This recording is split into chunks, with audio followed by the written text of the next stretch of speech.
el acontecimiento más notable que puede haber ocurrido en toda la historia de la humanidad, pues es nada más y nada menos que la muerte de Jesús. El Hijo de Dios, hecho hombre, es el evento más impactante de toda la historia. Se destacó de muchas formas y siglos antes de que sucediera ya había sido anunciada con una increíble cantidad de detalles por los profetas que Dios escogió en Israel para guiar a la gente y prepararlos para una revelación aún más grande y gloriosa de Él. A mí me asombra, por ejemplo, cuando leemos el Salmo 22. El Salmo 22. El Salmo 22 tiene una trascendencia que no me explico cómo los judíos teniendo este salmo siendo accesible para ellos, aún así ellos no son capaces de discernir que está hablando del Mesías. El Salmo 22 dice así: Dios mío, ¿por qué me has desamparado? Piense usted, por favor, en las palabras del Señor Jesús, quien a esta hora está en la cruz, en el Salmo 22. Le está hablando al Padre: ¿por qué me has desamparado? ¿Por qué estás tan lejos de mi salvación y de las palabras de mi clamor? Dios mío, clamo de día y no respondes, y de noche y no hay para mí reposo. Pero tú eres santo, tú que habitas entre las alabanzas de Israel. En ti esperan nuestros padres, esperaron y tú los libraste. Clamaron a ti y fueron librados, confiaron en ti y no fueron avergonzados. Mas yo soy gusano y no hombre, oprobio de los hombres y despreciado del pueblo. Todos los que me ven me escarnecen, estiran la boca, menean la cabeza diciendo: se encomendó a Jehová, líbrele él, sálvele, puesto que en él se complacía. Pero tú eres el que me sacó del vientre, el que me hizo estar confiado desde que estaba a los pechos de mi madre. Sobre ti fui echado desde antes de nacer. Desde el vientre de mi madre, tú eres mi Dios. No te alejes de mí, porque la angustia está cerca, porque no hay quien ayude. Me han rodeado muchos toros, fuertes toros de Basán, me han acercado. Abrieron sobre mí su boca como león rapaz y rugiente. He sido derramado como aguas. Oiga lo que dice acá: y todos mis huesos se descoyuntaron. Mi corazón fue como cera, derritiéndose en medio de mis entrañas, porque está colgado en la cruz. Como un tiesto se secó mi vigor, y mi lengua se pegó a mi paladar, y me has puesto en el polvo de la muerte. Porque perros me han rodeado, me ha cercado cuadrilla de malignos. Perforaron mis manos y mis pies. Contar puedo todos mis huesos. Entre tanto, ellos me miran y me observan. Repartieron entre sí mis vestidos y sobre mi ropa echaron suertes. Mas tú, Jehová, no te alejes, fortaleza mía. Apresúrate a socorrerme. Libra de la espada mi alma, del poder del perro mi vida. Sálvame de la boca del león y líbrame de los cuernos de los búfalos.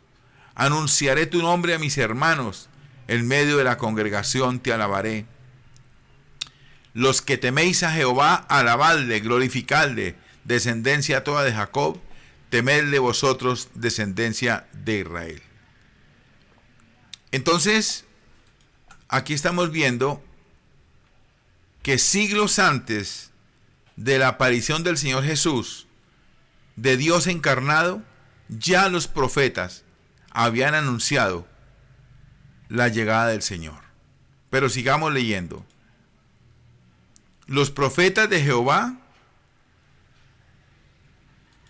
describieron al Mesías prometido no solo como una persona de alta dignidad que realizaría maravillosos y benditos milagros, sino también como alguien que sería despreciado y rechazado entre los hombres. Isaías 53:3, y cuyas obras y aflicciones terminarían con una muerte de vergüenza y de violencia. Esto ya había sido anunciado por los profetas. Además, afirmaron que moriría no solo bajo la sentencia humana de ejecución, sino que Jehová quiso quebrantarlo, sujetándole a padecimiento. Isaías 53:10. Sí, que Jehová clamaría: levántate, oh espada, contra el pastor o contra el hombre, compañero mío, dice Jehová de los ejércitos, hiere al pastor. Zacarías 13:7. Atención, los fenómenos sobrenaturales que acompañaron la muerte de Cristo distinguen claramente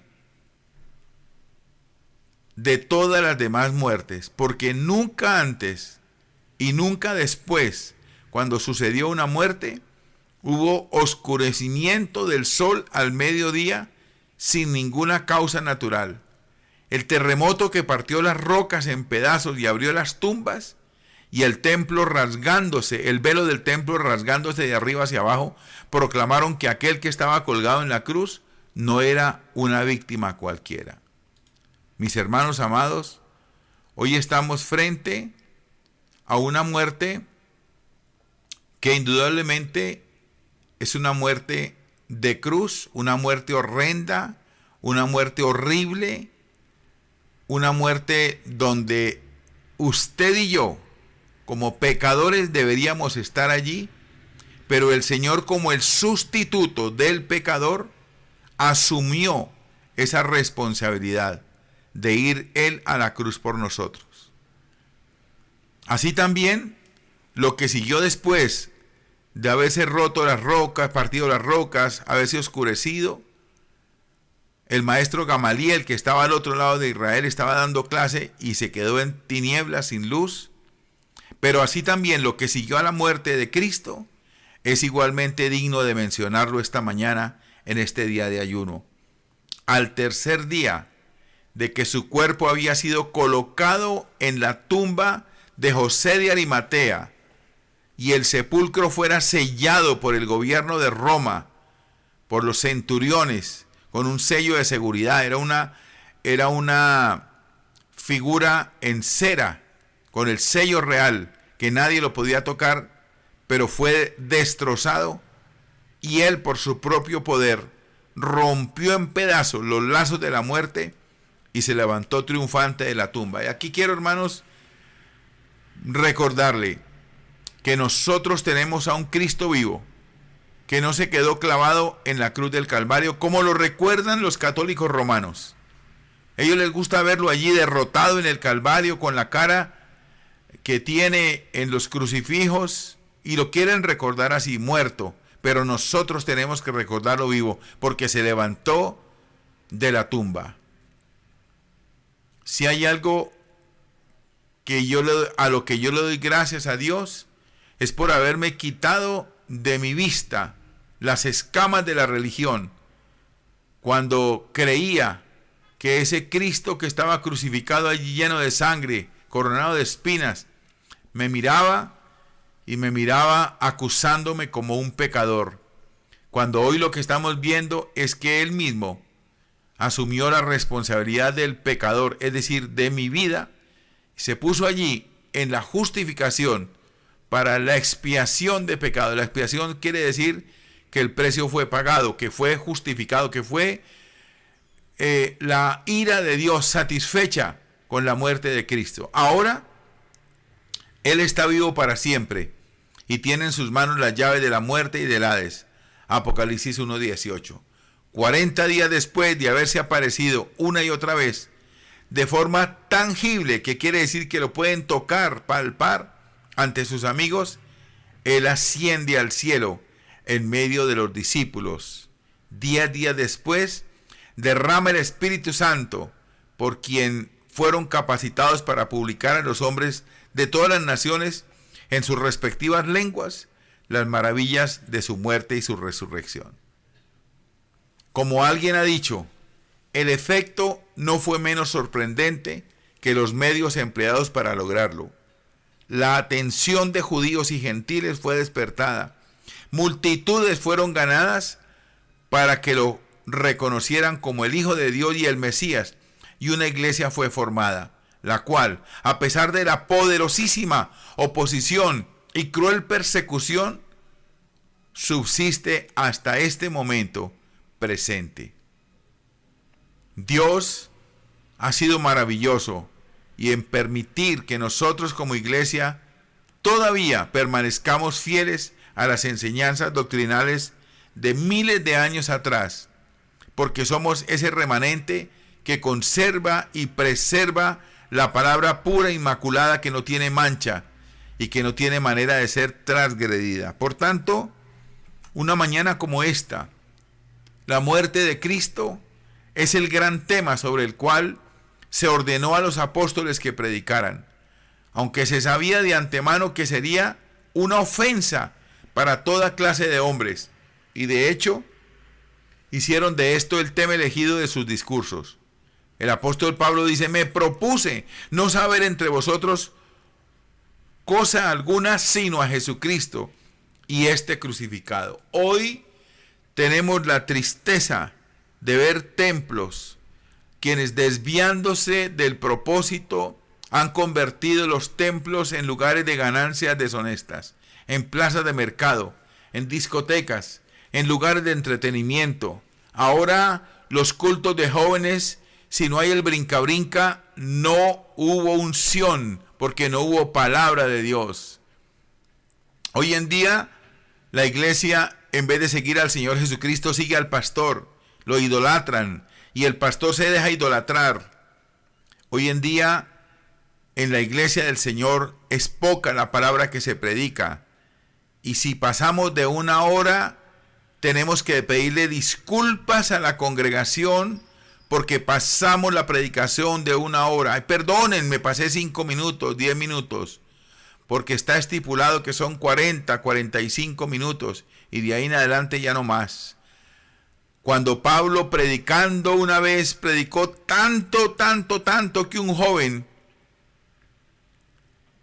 se cayó del tercer piso y se mató, cuando la predicación de la palabra se extendió por toda la noche.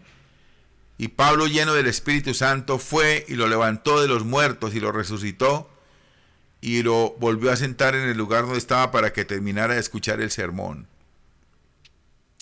La muerte de Cristo tiene que seguir siendo el gran tema de nuestras conversaciones. La resurrección de Cristo, la expiación, la justificación, tiene que seguir siendo el tema de la iglesia, de la predicación. En el Nuevo Testamento, su muerte es representada como un acontecimiento de la mayor importancia, como un hecho sobre el cual descansa el cristianismo. Si Cristo no hubiera muerto y resucitado, no habría cristianismo. Como el único motivo de esperanza para los culpables, como la única fuente de paz y consuelo, como el más poderoso de todos los motivos para estimularnos a mortificar el pecado y dedicarnos al servicio de Dios. Si Cristo no hubiera muerto y no hubiera resucitado, usted y yo no estaríamos aquí.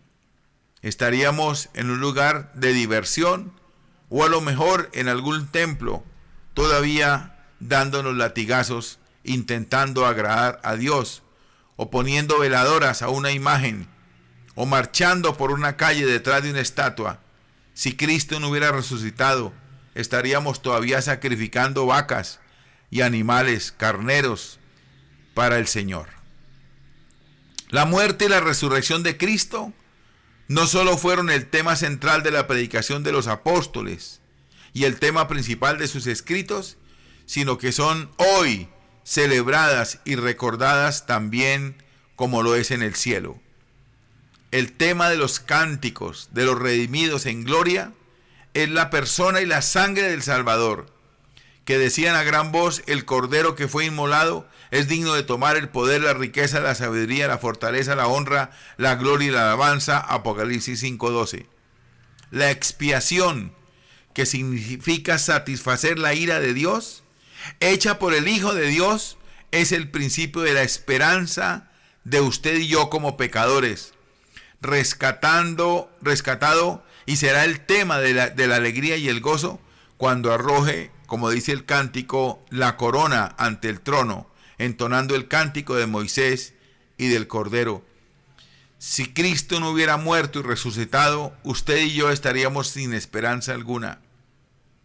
Estaríamos allí todavía esperando ser rescatados, como los judíos que cuando celebran la Pascua dejan una silla vacía y sirven una copa de vino esperando que Elías venga a visitarlos. Porque la promesa para el judaísmo es que Elías vendría por ellos. Pero ellos no han entendido que el segundo Elías, Jesucristo, nuestro hermano mayor, ya vino. Y vino a morir en la muerte de cruz, pero también a resucitar para estar permanentemente con nosotros. Ahora es evidente de todos estos hechos que hay algo peculiar en la muerte de Cristo, particular en la muerte de Cristo. Algo que la separa inequívocamente de todas las demás muertes y por lo tanto la hace digna de nuestra más diligente y reverente atención y estudio en oración. La muerte de Cristo separa de la muerte de otros líderes, quienes la tumba todavía es un lugar donde sus cuerpos reposan. Para nuestro Cristo, la tumba está vacía. Y la piedra fue quitada no para que el Señor saliera, sino para que nosotros pudiéramos entrar y corroborar que allí lo único que quedaban era el sudario del Señor. La muerte de Cristo separa de cualquier líder. Abraham Lincoln asesinado cuando estaba en un teatro. John F. Kennedy asesinado cuando iba en su carro con su esposa. Mahatma Gandhi asesinado cuando iba por la calle. Todas estas personas que murieron tienen una muerte donde su cuerpo reposa en una tumba o sus cenizas. Pero la muerte de Cristo tiene una trascendencia y hacemos bien nosotros en ser diligentes y muy reverentes para estudiar la muerte de Cristo. Nos concierne por todo lo que es serio, solemne y saludable tener conceptos justos y correctos de la muerte de Cristo, con lo cual se quiere decir no solo que debemos saber cuándo ocurrió y en qué circunstancias se produjo, sino que debemos esforzarnos muy seriamente por encontrar cuál fue el designio del Salvador al someterse a morir en la cruz, por qué fue que Jehová lo hirió y exactamente lo que se logró con ello. Pero al tratar de abordar un tema tan importante, tan maravilloso y sin embargo tan indescriptiblemente solemne, recordemos que esto exige un corazón lleno de asombro, así como un sentido de nuestra total indignidad. Nos sentimos indignos ante un Dios digno. Nos sentimos sin la mayor aprobación de nuestras obras, ya que la obra maravillosa del Cristo en la cruz del Calvario supera cualquier obra hecha con nuestras manos. Acercarse a lo sagrado de Dios debería llenarnos de un profundo asombro y respeto. Pero para entender los secretos más íntimos de su pacto, comprender los planes eternos de la Trinidad y descubrir el significado de lo que ocurrió en el Calvario, que siempre estuvo envuelto en misterio, se necesita la gracia de Dios, la humildad, la reverencia y una enseñanza del Espíritu Santo acompañada de una fe valiente y modesta. Cuando recordamos que la expiación es el tema más importante que puede ocupar la mente de hombres o de ángeles, que no solo asegura la felicidad eterna de todos los elegidos de Dios, sino que también da al universo la visión más completa de las perfecciones del Creador, que en ella están escondidos todos los tesoros de la sabiduría y el conocimiento, como dice Colosenses 2:3. Mis hermanos, mientras que por su muerte se revelan las inescrutables riquezas de Cristo, que por medio de la misma iglesia que ha sido comprada por ella, ahora es dada a conocer, oiga bien, la multiforme sabiduría de Dios a los principados y potestades en los lugares celestiales, como narra Efesios 3:10. Entonces, comprenderlo correctamente debe ser un momento supremo. Pero ¿cómo puede el hombre caído comprender estas verdades a las que su corazón depravado se opone tanto? Toda la fuerza del intelecto es menos que nada cuando intenta en su propia fuerza comprender las profundidades de Dios. Muchos han leído la Biblia de pasta a pasta 4 y 5 veces, pero la han leído sin el Espíritu Santo. La leen por información, por adquirir educación, pero nunca la leen con un corazón humilde, entendiendo que la figura de Cristo está allí en los 66 libros para mostrarse como el Salvador, y que a su vez el corazón del que lo lee es un corazón depravado, un corazón que no merece más que el infierno. Cuando se lee la Biblia y la palabra de Dios sin el Espíritu Santo, entonces esa propia fuerza nunca logrará comprender los asuntos profundos de Dios.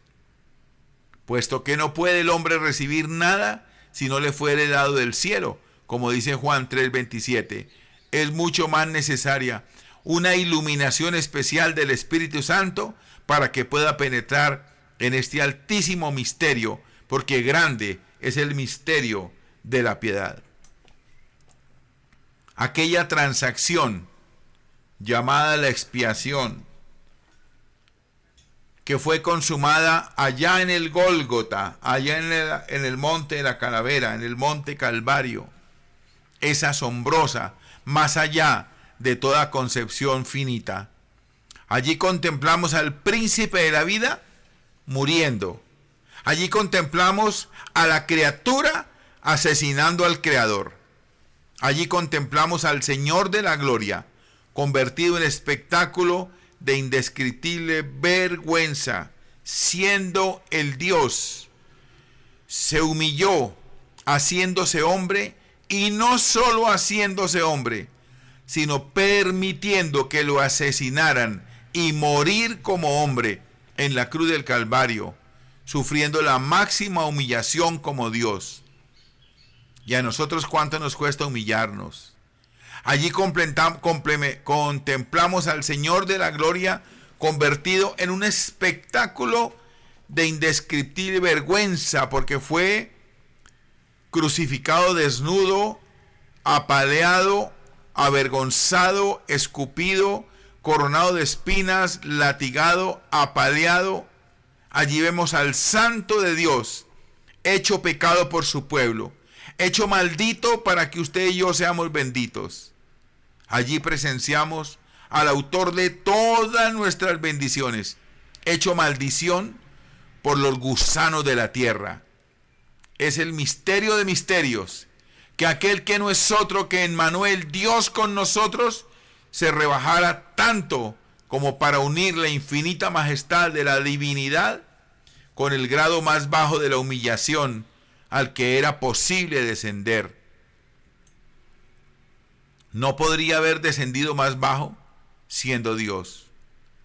El puritano Sives dijo: Dios, para mostrarnos su amor, se mostró Dios en esto, que podía ser Dios y descender tan bajo como para morir.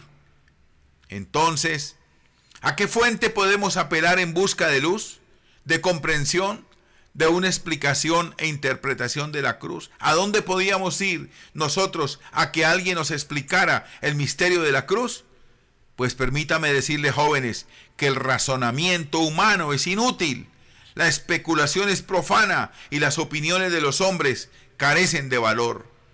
Por lo tanto, estamos absolutamente limitados a lo que Dios se ha complacido en darnos a conocer en su palabra. El plan de redención, el oficio de nuestro fiador con mayúscula. Fiador es el que pone su vida por el que no puede pagar, y la satisfacción que dio a las demandas de la justicia contra nosotros no tienen paralelo, no tienen sin igual en las relaciones de los hombres entre sí. Somos llevados por encima de la esfera de las relaciones más elevadas de los seres creados a los majestuosos consejos de Dios eterno e independiente. ¿Traeremos nuestra propia medida para medirlos? Estamos en presencia del Padre, del Hijo y del Espíritu Santo, uno en perfección, voluntad y propósito. Si la justicia del Padre exige un sacrificio, si la justicia del Padre exige un sacrificio, el amor del Padre lo proporciona. Pero el amor del Hijo corre paralelo con el del Padre, y no solo en el plan general, sino también en cada acto de este vemos el pleno libre consentimiento del Hijo.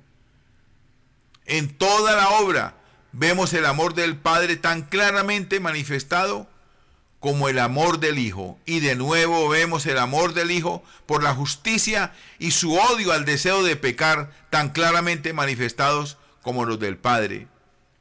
En esa obra en la cual sería imposible decir si es más asombrosa la manifestación del amor o de la justicia. Al emprender el plan, oímos al Hijo decir con amoroso deleite: he aquí que vengo, oh Dios, para hacer tu voluntad. La plena concordancia entre el Hijo y el Padre y el Hijo. Mientras contempla su conclusión, le oímos decir: por eso me ama mi Padre, porque yo pongo mi vida para volverla a tomar.